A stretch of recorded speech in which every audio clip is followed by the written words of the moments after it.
सूखी हुई नापाक ज़मीन पर गीला पैर रखने और गीली नापाक ज़मीन पर सूखा पैर रखने से पैर नापाक होगा या नहीं।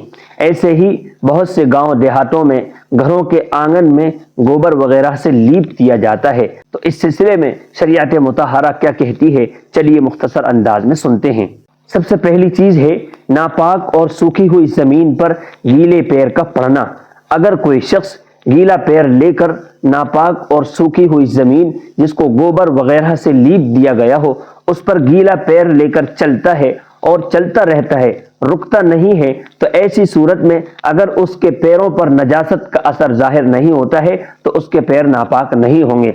लेकिन अगर वो चलते चलते ठहर जाता है, रुक कर खड़ा हो जाता है और उसके पैरों के गीले होने की वजह से जो गंदगी का असर है उसके पैरों में जाहिर हो जाता है, तो ऐसी सूरत में उसके पैर नापाक हो जाएंगे। दूसरी चीज है, पैर तो सूखे हैं लेकिन जो जमीन है वो गीली भी है और नापाक भी है। तो अगर कोई शख्स उस गीली और नापाक जमीन पर सूखे पैर लेकर जाता है और उसकी तरीका असर उसके पैरों में जाहिर हो जाता है, और जाहिर सी बात है जब जमीन गीली होगी, नापाक होगी, तो उसकी तरीका असर उसके पैरों में जाहिर हो जाएगा, और जैसे ही उसके पैरों में उस तरीका असर, उस नापाकी का असर जाहिर होगा, उसके पैर नापाक हो जाएंगे। लेकिन अगर जो गीली जमीन है वो थोड़ी बहुत सूख जाती है लेकिन उसमें कुछ नमी बाकी रहती है, तो चलने वाले शख्स के पैर में अगर उसकी कुछ हल्की सी नमी महसूस होती है तो उस नमी के महसूस होने से उसके पैर नापाक नहीं होंगे।